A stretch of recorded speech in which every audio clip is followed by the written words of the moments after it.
The broadcast is now starting. All attendees are in listen-only mode. Hello and welcome everyone to Nova's presentation of Common 401k Plan Errors with Steve Best.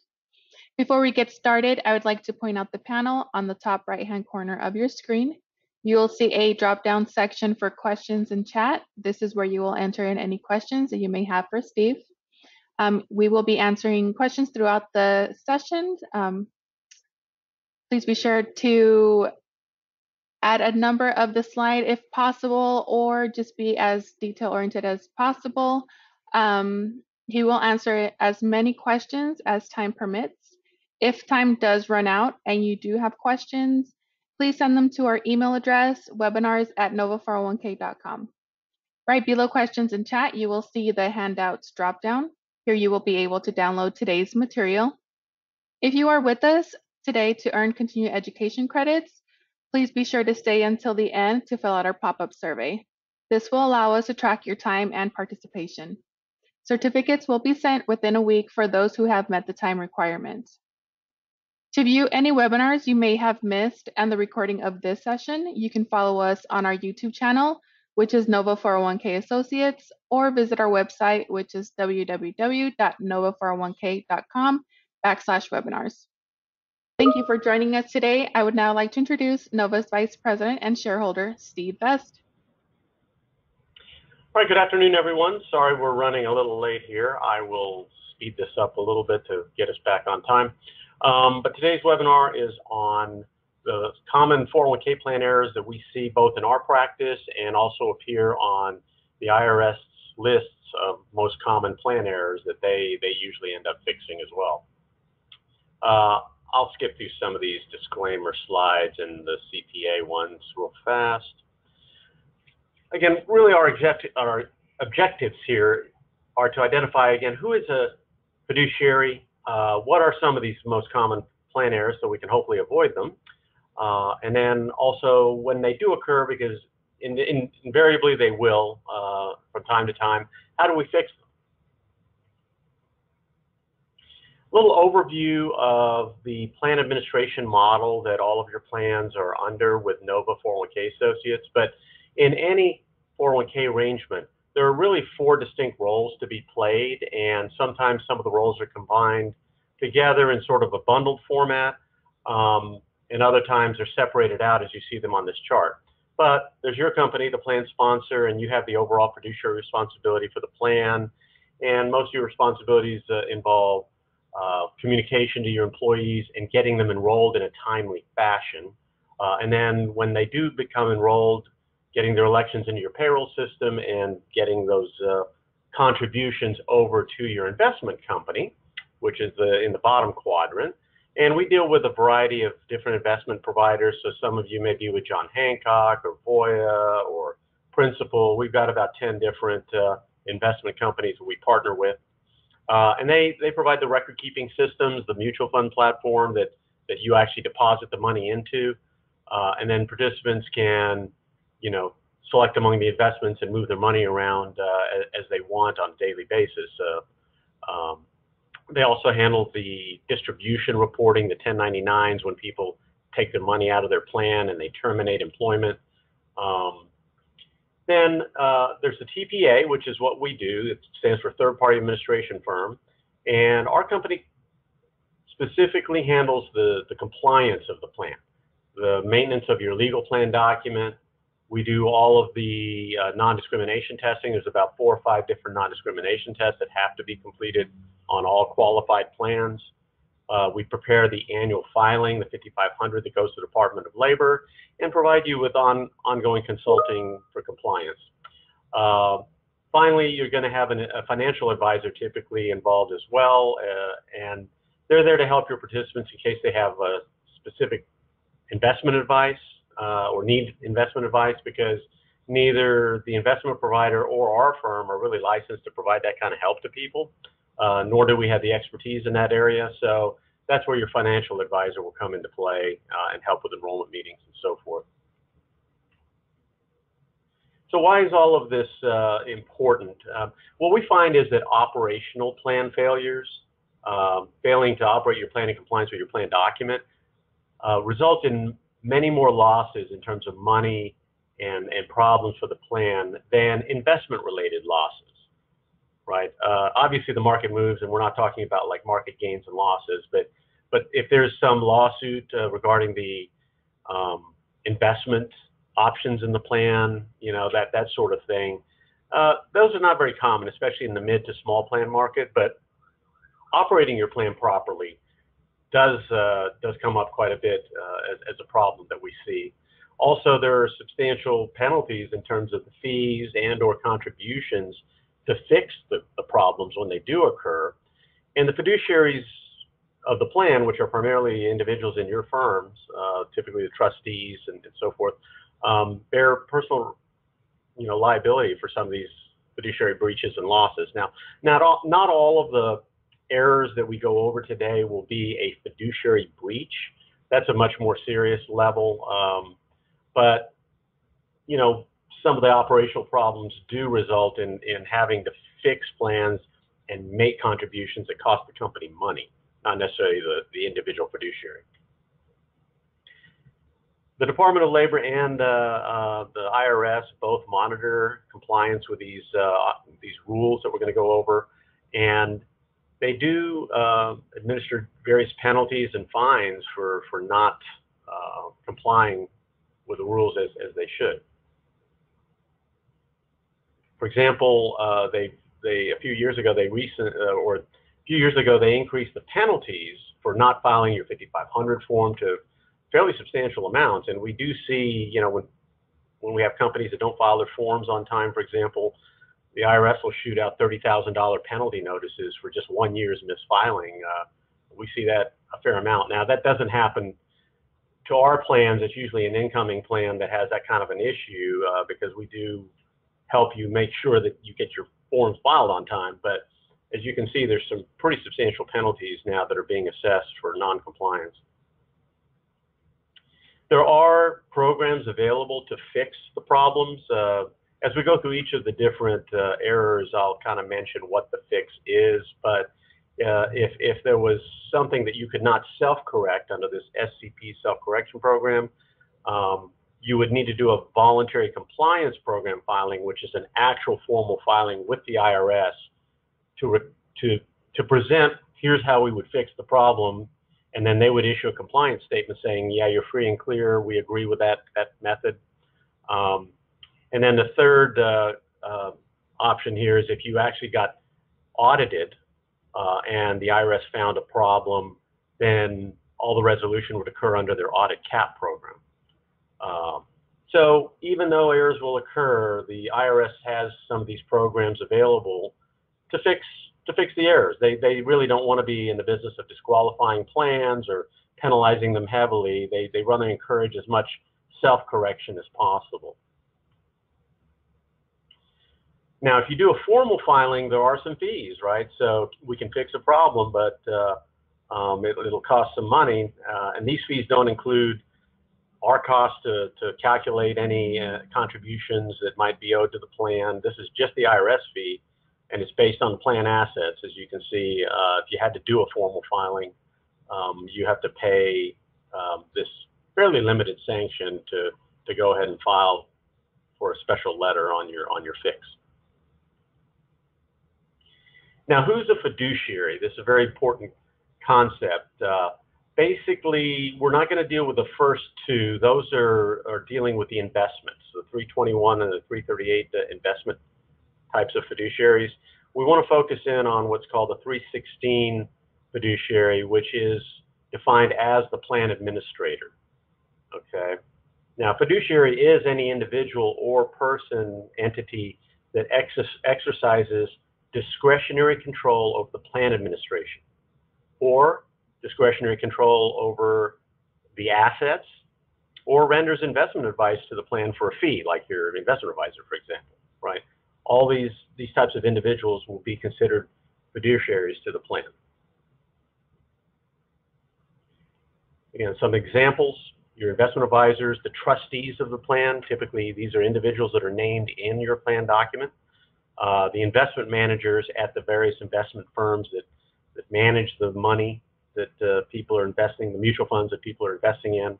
If you happen to have an administrative committee, not all plans do, and it's not absolutely required, but if you do have one that makes decisions about the plan and how to manage it and so forth, everyone on that committee is a fiduciary.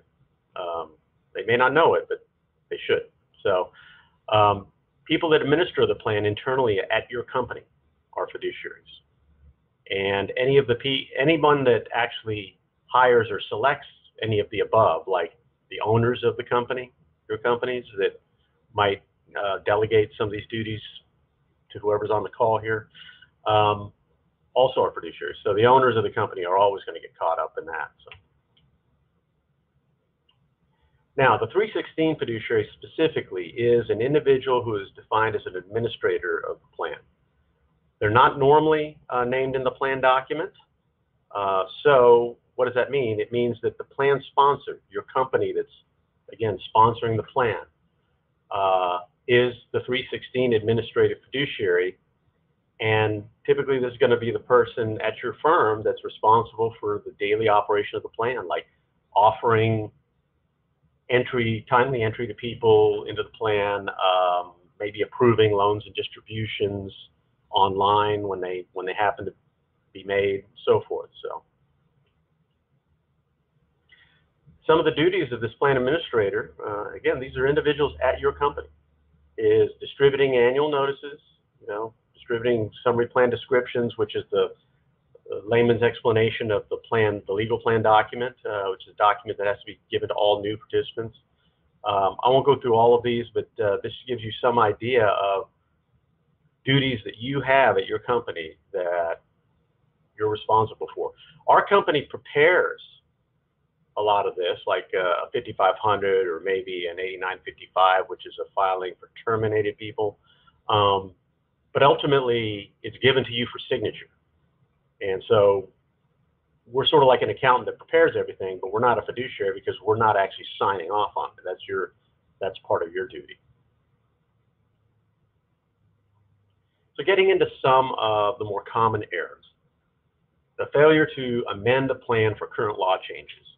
So every few years, the IRS passes laws, like you probably heard about these new ones here recently during COVID. They passed a lot of new legislation, Secure, 1.0, and then the Secure Act 2.0, and they ultimately require updates to your plan documents, which is part of what we do, but keep you compliant with that.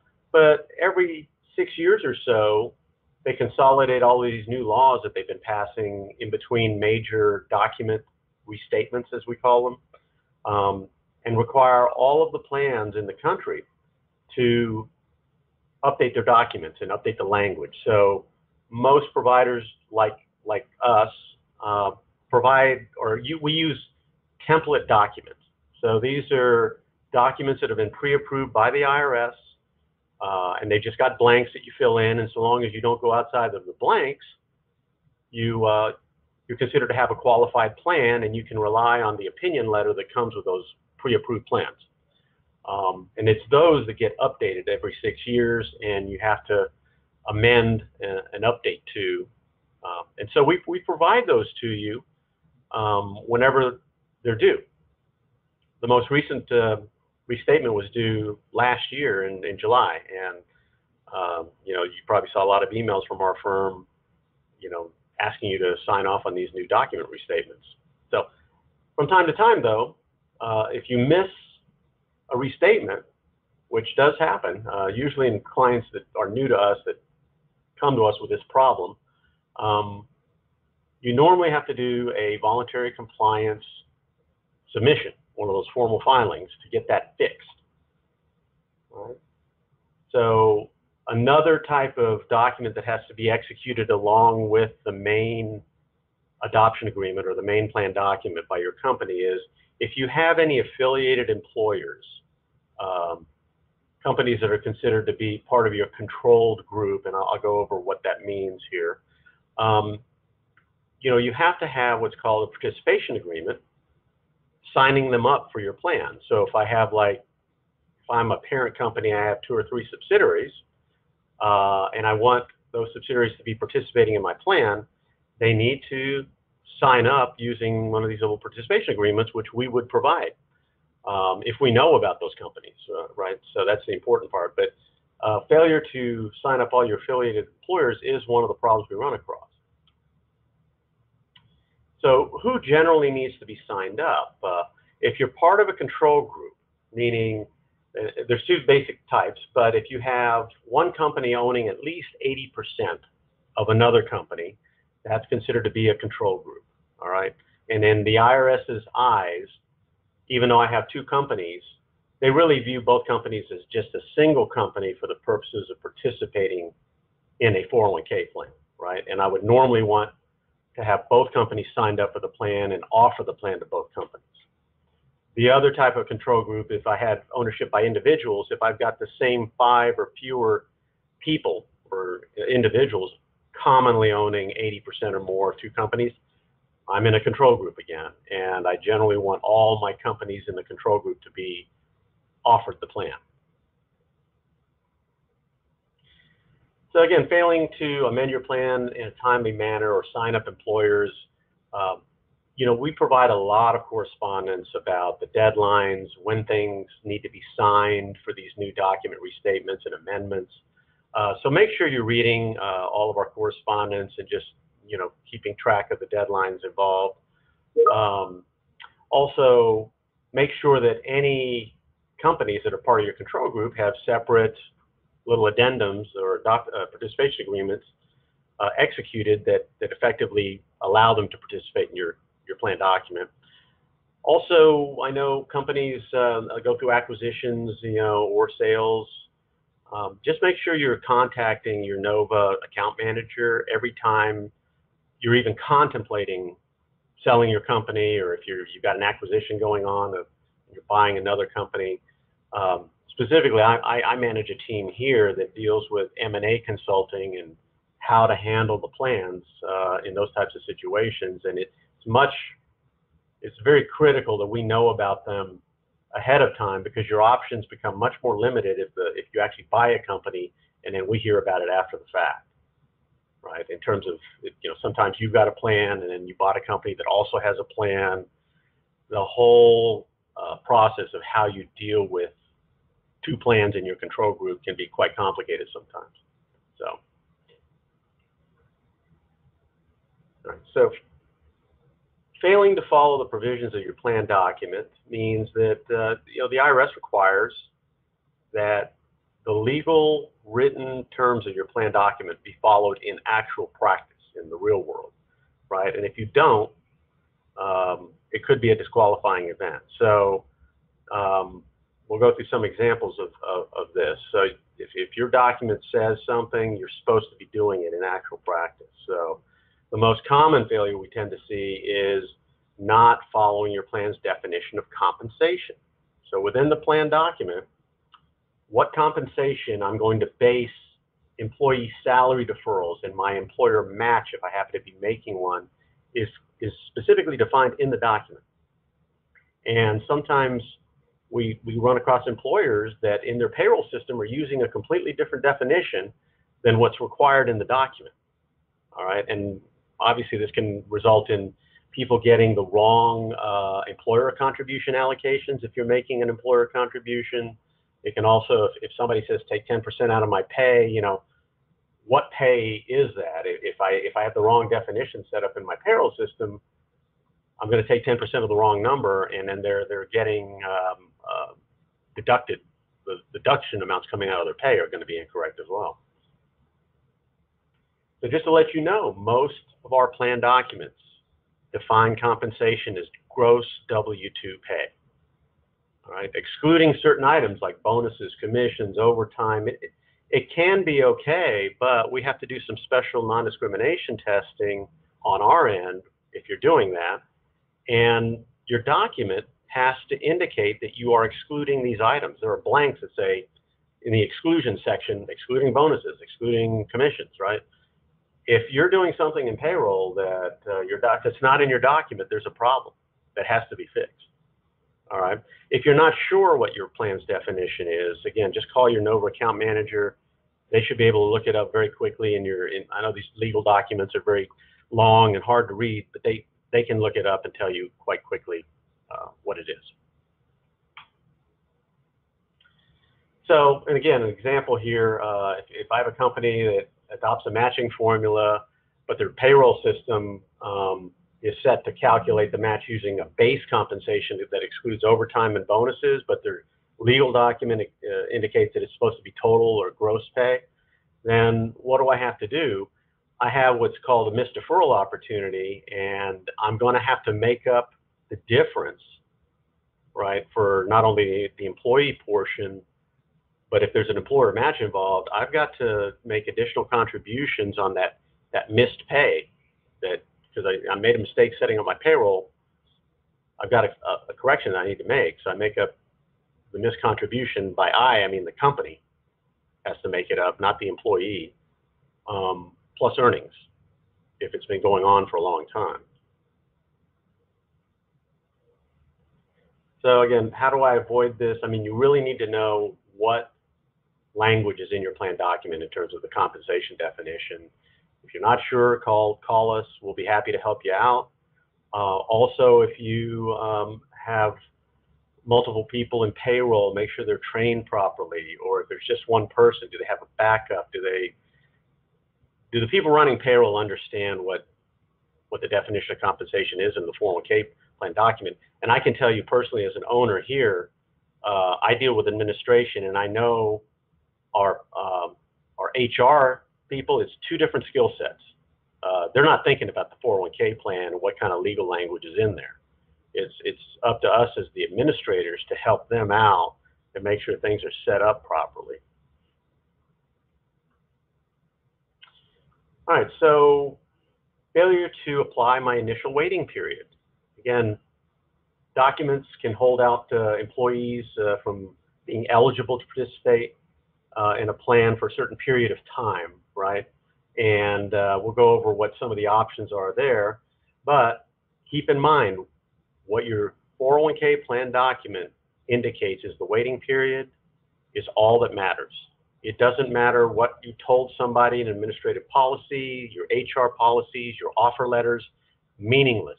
If your document says, I've got a 3-month or I've got a 1-year waiting period in my 401k plan, I can't go hire some, a highly compensated person I want to let in early and just let that one person in because I put that in their offer letter, right? That's a violation of the plan documents. So again, this is a key concept here, like understanding what your waiting period is for eligibility into your plan, because we do run into a lot of employers that don't offer the employees participation in a timely manner, and that can involve letting people in too early. It can involve letting people or offering the plan to people too late. We see both sides of it, right? And there are fixes for both of those problems. So, for example, right, if I have a company with basically it's immediate eligibility, no age and service required, but I don't offer an employee entry into the plan for 6 months, well, what I've got to go back and do is compute a contribution for this employee for the excluded period of 6 months, and I'm going to have to give them a certain percent of pay as the employer. The employee doesn't make it up, plus some earnings. And of course, if there was a match that was missed too, because I let them in late, I've got to make them whole for the match as well. So you can imagine if I'm doing this wrong for a lot of people, this can wind up to be quite an expensive mistake. Just to let you know, again, most plans, well, I won't say most, plans can have different waiting periods. It's one of the check boxes we select or help you select. But the maximum waiting period is 1 year and age 21 with a minimum of 2 entry dates. Now, I know a lot of your plans will have this waiting period, so I want to go over it real fast because it's not always intuitive what that means. Like, how do I know when somebody becomes eligible, a new employee, right? Typically, this waiting period will also require that they work 1,000 hours in a computation period. And just keep in mind, I can never have an age requirement that exceeds 21. So it's age 21 and 1 year is the maximum. All right. Now this last bullet is the one that I don't think a lot of people understand how it works, and so I'm going to go over it real fast. But the initial computation period for this 1 year of service is the 12-month, you start from the original date of hire, you go to the 12-month anniversary date. Doesn't have to be consecutive months worked. Just go to the 12-month anniversary date, and you ask the question, did this person work 1,000 hours in that period? All right. It looks kind of like this. So I'll use the pointer here. Let's say I hired somebody 6/1 of 2022, and I have a 1 year of service wait in my plan. I go to 6/1 of 2023. I ask, did they work 1,000 hours? Yes or no? If the answer is yes in this period, which again crosses calendar years, right? Then that person gets credited with the 1 year of service on the anniversary date. So on 6/1, they have 1 year of service, 6/1/2023. And if I had two entry dates in my plan, which are typically the first day of the plan year and then the first day of the 7th month, right? I offer the person the plan just in advance of the 7/1/2023 entry date. Okay? Now, the part about this, the first computation period has to be the 12-month anniversary date from the original date of hire, not a rehire date. What if I don't work 1,000 hours in this period? I got some part-time people or something, Then to make it a little easier to calculate on a calendar year basis, it switches in the next year. And then you ask the question in the next calendar year, did they work 1,000 hours in that year? Yes or no? So you can imagine if I have somebody that's just works 500 hours a year or something like that, they might never be eligible under the 1 year wait. Okay? So that's how the 1 year wait with semi-annual entry dates works. We have lots of plans that have shorter waiting periods. Anything under 1 year, no problem. Just keep in mind hours are, it's not based on hours worked. It's what we call the elapsed time method of counting those periods. And there's service spanning involved. So what does that mean? If I have a 3-month wait, I start again from the original date of hire. I go to the 3-month anniversary date. And if they're employed on the 3-month anniversary date, they get the whole 3 months. They could have worked 1 day at the beginning of the period and 1 day at the end. They get service spanning for the whole period. They just have to be employed on that 3-month anniversary date, and they get 3 months. If you had a 6-month period, same thing. Go to the 6-month anniversary date. If they're employed on that date, they get 6 months. It's actually fairly easy to compute because you don't have to. Doesn't matter how many hours they worked in there. So it's not effective for keeping part-timers out of your plan when you have shorter waiting periods. Just keep that in mind. Now, we have plans that improperly exclude classes of employees, like part-timers, for example, or hourly, right? Now, in this example, we have a sponsor that's excluding hourly employees, but the plan document has to be written to exclude hourly. Again, there are blanks for, do I have exclusions? What are they? If you're doing something, again, in practice that your plan document does not include, you've got a problem, right? And I can only exclude a certain number of my people anyway. Like typically, there's one of the tests that we have to run looks to make sure that you're not excluding more than 30% of your non-highly paid people. That's like the limit right there. So I can exclude some. My plan document needs to be written to say that I can do it. And then I also have to pass this special non-discrimination test in order to do it. So a very common one, a lot of plans like to exclude part-time, seasonal, things like that, or people like that. The IRS does not like part-time or seasonal exclusionary language in plan documents because they view this as a circumvention of the 1 year waiting period, right? because you can have a part-timer that works 1,000 hours, right? And they've already got this rule that says if somebody works 1,000 hours in 1 year, you're supposed to let them into the plan, right? So there are some new laws that have been passed for, if you've got what we call long-term part-time employees. So you've got the same people working just on a part-time basis for a long period of time. They just passed some legislation a couple of years ago that indicates you're going to have to include them anyway, at least for the employee, to allow them to contribute.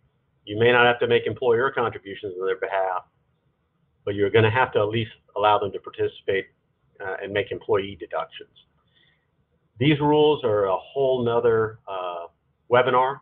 We actually have some on our YouTube channel. I would encourage you to look at that presentation, because the first long-term part-time employees are going to have to be included in plans starting next year. If you have them. A lot of companies don't have long-term part-time employees. So again, this is what I'm referring to here. These slides are available, so you can kind of connect to our YouTube channel and watch that presentation. So again, letting your people in a timely manner and knowing how to compute the eligibility waiting period is very important. So be aware of what what your waiting period is for your specific plan, as well as the entry dates. So basically, my eligibility period is how long, how many months until somebody becomes eligible, and then I can actually hold them out a little bit longer by having entry dates, right? So even though I've got a 3-month wait, if I had like only 2 entry dates, 1/1 and 7/1, for example, somebody might work 3 months at the beginning of the year, but they have to wait till 7/1 to actually become eligible. And the entry dates are just there to make it a little bit easier to administer your plan.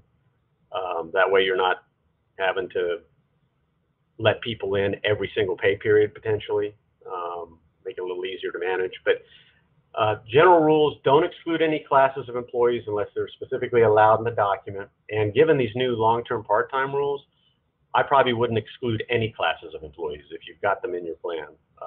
Moving forward, you might think about taking some of those rules out if they exist in your plan.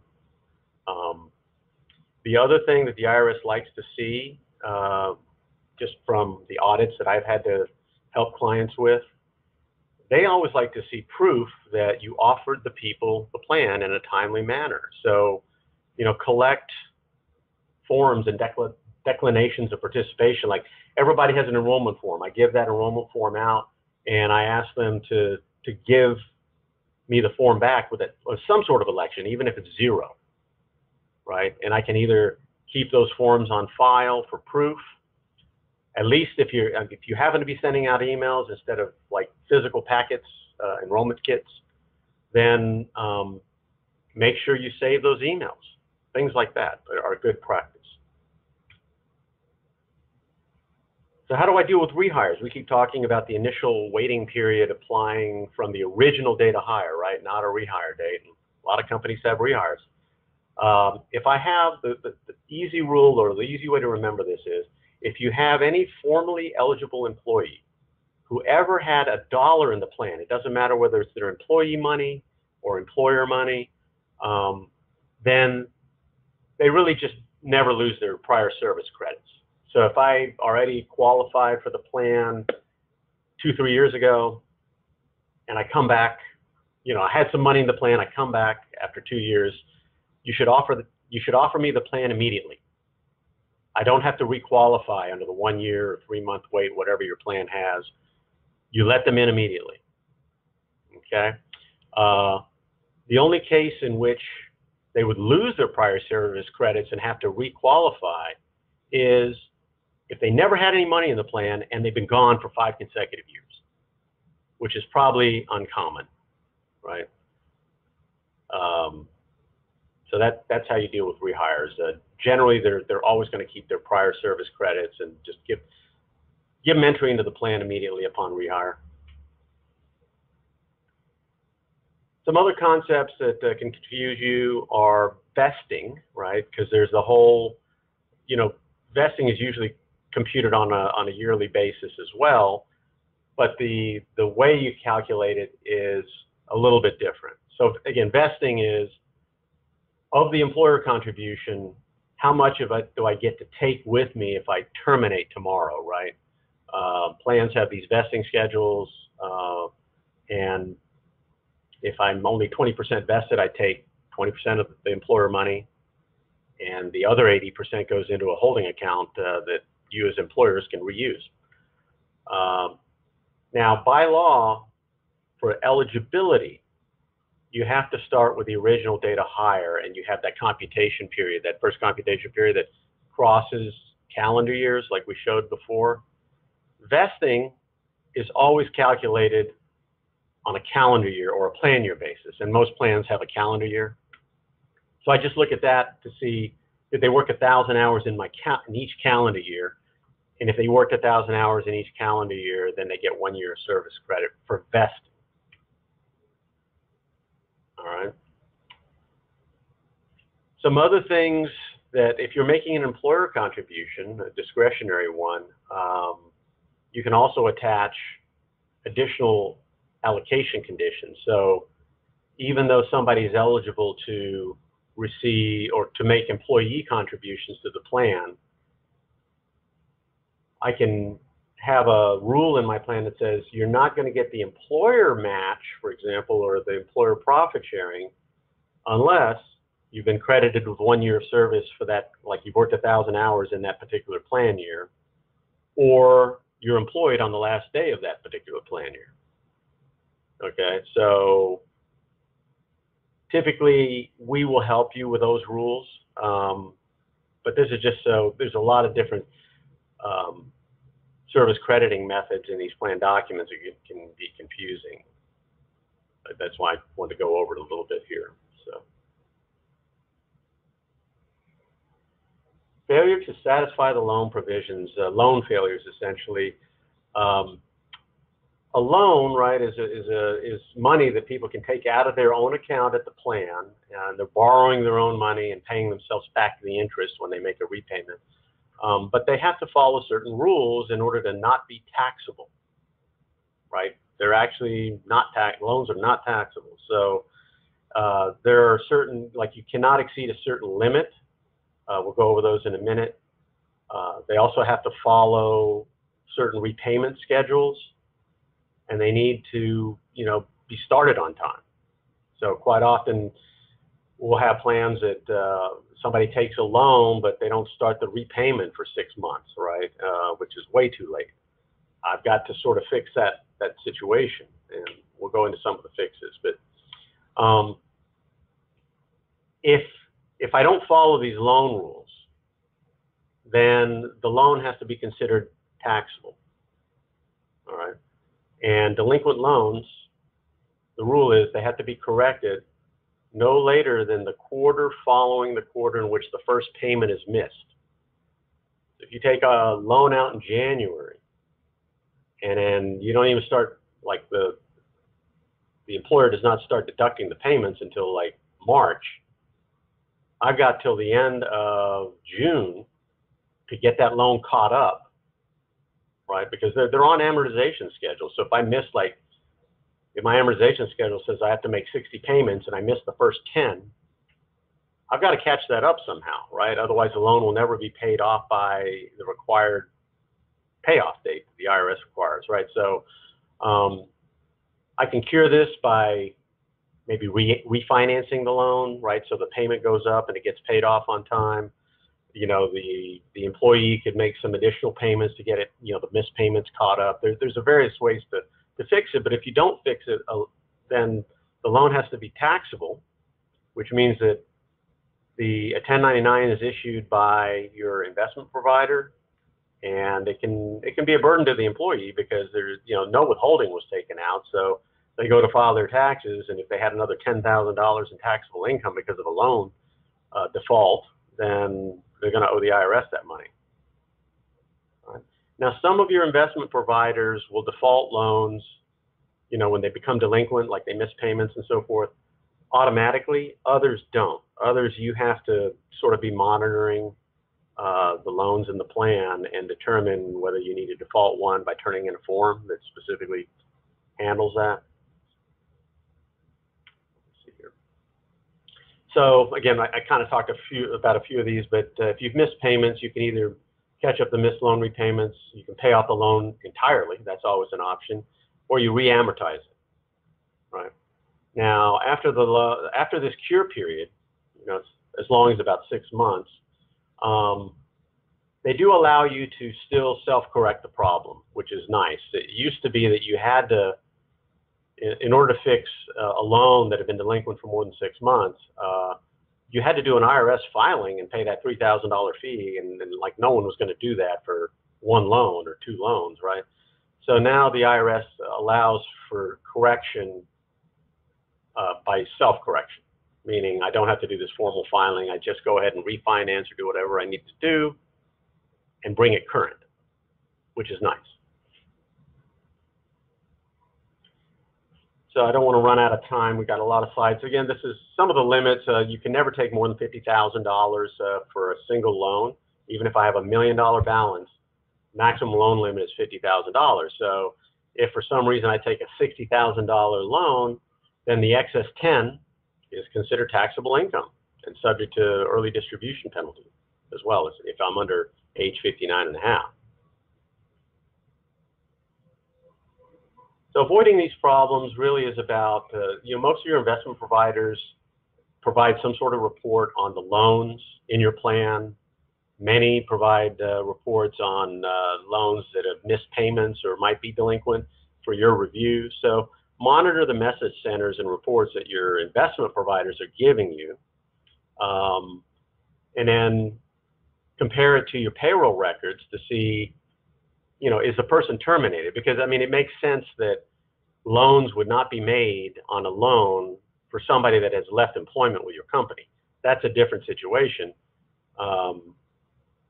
The loan is delinquent and needs to be defaulted eventually, but you would not expect payroll deductions on somebody who's terminated because they're not an employee anymore.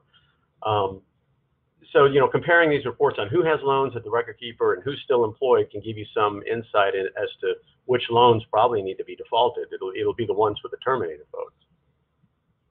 All right.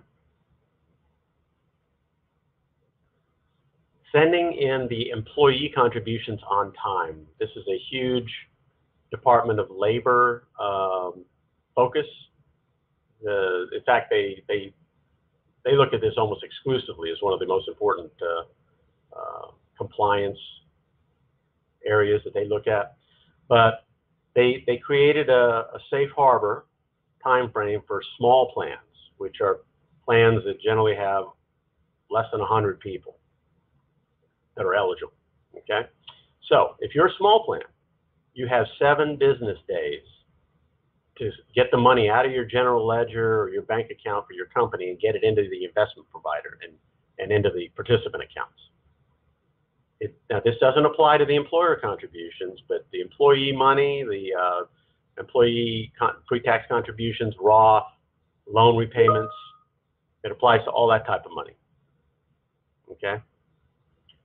Now, large plans are a little bit more nebulous, shall we say. So a large plan, you have to get the money in as soon as administratively feasible, okay? So what does that mean? Generally, the Department of Labor, if they audit you, will come in to look at your other business practices, like how quickly are you sending in the withholding on each pay period, right? So if you're sending in your withholding within 2 days of the payroll date, and you're holding onto the employee money or sending that into the 401k plan for 2 weeks, they're going to consider that late, okay? This second bullet that says not later than the 15th day of the following month, you can forget that one. They never look at that. I mean, that's clearly late. It's as soon as administratively feasible. So what you want to be doing is generally the audits that I've had to deal with, the DOL will give you maybe 3 to 5 business days. But again, if you're sending in your withholding every, you know, within 2 days, your standard might be 2 days. I mean, it is sort of a gray area determination on their part. So get it in as soon as possible, the employee money. So again, just a little example, if I have a plan that deposits the employee contributions 3 months after the deduction date, that would be clearly late. What has to happen? You basically owe lost earnings or interest on the late period for those contributions, and you have to make a contribution to the plan for that lost interest. And then it's also considered a prohibited transaction, so you're going to have to pay a 15% penalty on those transactions as well, on the interest. Okay. So again, just determine what deadline applies to your plan. I would generally say get the money in as soon as possible, but be consistent too, right? If I'm going to go for 3 days, get them all in at 3 days. Don't do some at 1, some at 2, some at 3. If all of your payroll dates were within 1 day and you had a few that were 3 and 4 days, the DOL theoretically could come in and say, well, your standard is 1 day, right? Because it's just that gray area as soon as administratively feasible. And you don't want that. So just be consistent.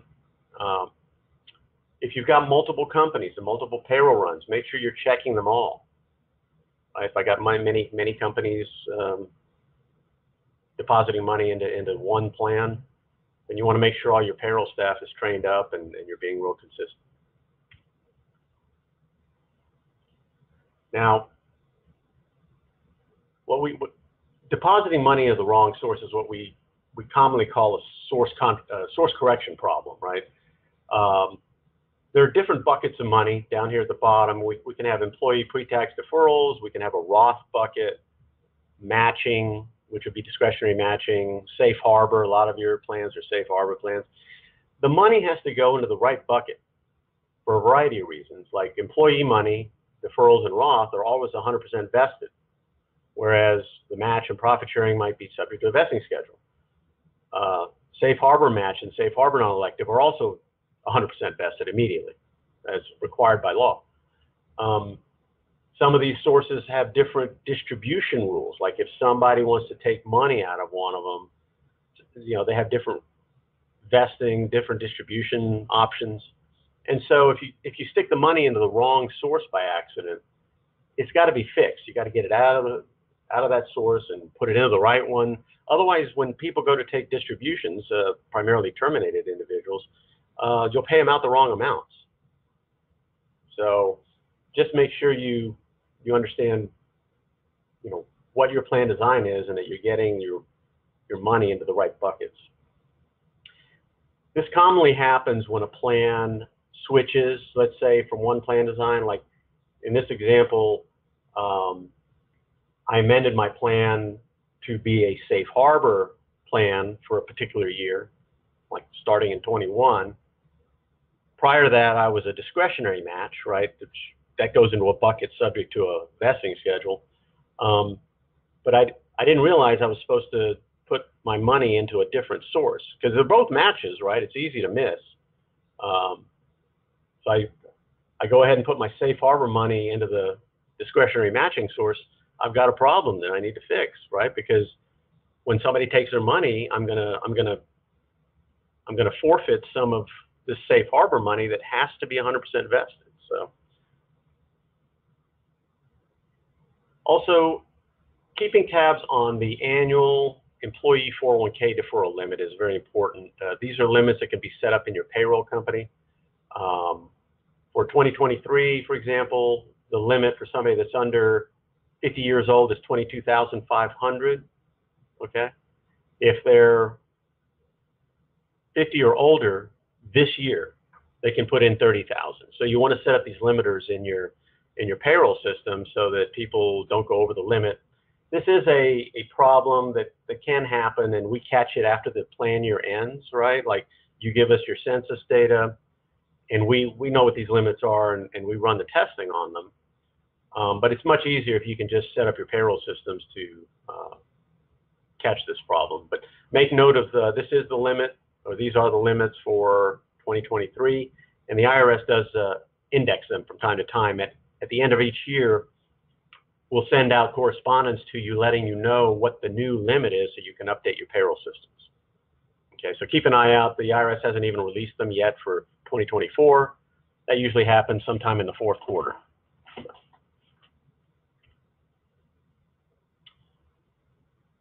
This one is missed quite often as well. The matching contributions may need to be limited, similar to the employee contributions. And the reason for that is that there is an IRS mandated compensation limit that we have to follow. We cannot count comp in a 401k plan, for example, over $330,000 for this year, for 2023. Okay, so how does this affect your match? It could have an effect if you're, it just depends on your matching formula, assuming you're making a match. But if there's a discretionary match of 50% on the first 6, then the maximum dollar amount of match any one person can get is $9,900 for that particular formula, right? And we arrive at it by taking the 330 cap by 6% by 50%, and we get 9,900. If you happen to, like, somebody's making $1 million at your company and you give them, 50% of 6%, and you don't monitor the cap, I mean, you could end up giving them like $15,000 or $20,000 in match, and then we end up having to go back in and forfeit this excess, meaning take it out of their account, put it in your holding account at the end of the year. The problem is if that person leaves before we run the testing, right? Because we're in 2023 now. If you gave somebody too much and they leave this year, you're going to give us the data that we need to calculate this limit next year. And the person took all their money, you're out all the excess money that you put in their account, you as the employer, right? So calculate your limits based on your matching formula. So the most common one, you've probably got a basic safe harbor match. A lot of the employers here probably have this formula, which is 100% on the first 3%, and then 50% on the next 2%. So a safe harbor match formula caps out at 4% of pay.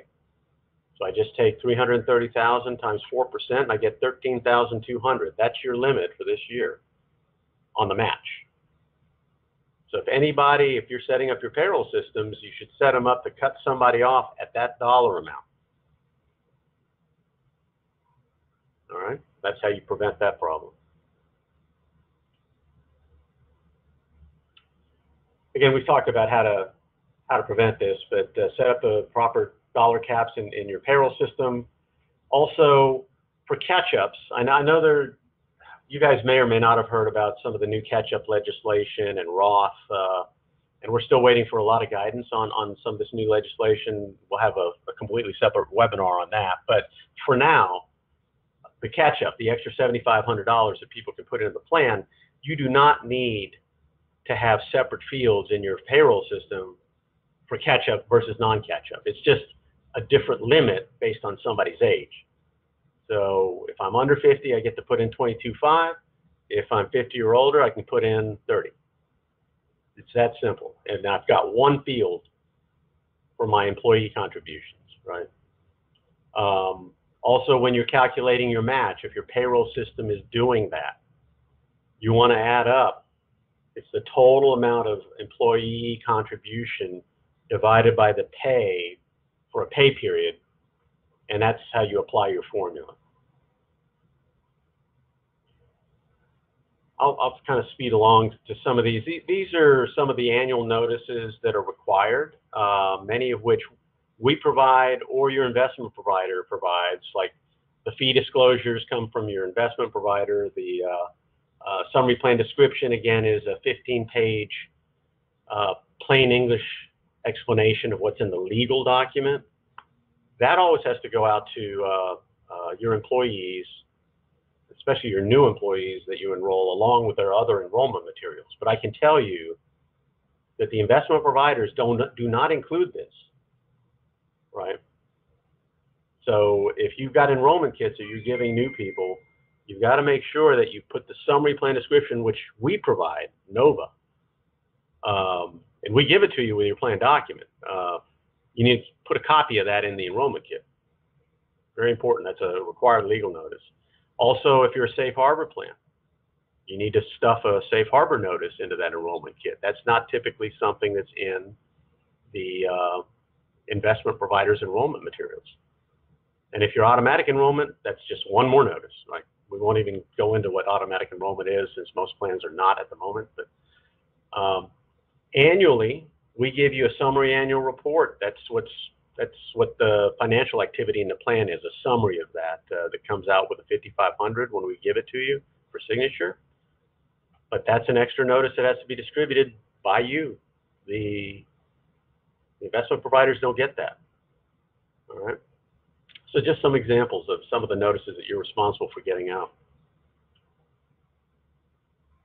Forfeitures, again, that's the holding account. If I've taken if I got a vesting schedule on my discretionary employer contributions and somebody's not fully vested, what happens to that non-vested piece? We transfer it into something called a forfeiture account, and then your company can use that forfeiture account or holding account with that. It's just a separate account at your investment provider. You can use some of the money in there to pay expenses like NOVA fees. If we're billing you and you want to pay some of our expenses out of that account, you can do that. The most common method usually is to reduce your ongoing employer contributions. So, if I have a pay period and I'm supposed to put in $10,000 in match, and I got $5,000 in my forfeiture account, I can tell my investment provider, take $5,000 out of the forfeiture account and only ACH my bank account for $5,000, right? And I kind of use it up that way. So the one thing you never want to do, there's no checks back to your company. It's technically your money, but you cannot revert money that's in the plan back to you as the employer. That's a prohibited transaction. So just keep that in mind. So again, a lot of these rules, very complicated, right? I probably told you a lot about some of the administrative duties you probably never realized you even had. So what can you do if you're the 316 administrator and fiduciary? You can always hire an expert to help you, right? It'll save internal staff time, save your company money. I mean, there is a cost to it. It's probably a lot cheaper than hiring a lot more HR staff, who are not going to be experts on the 401k side.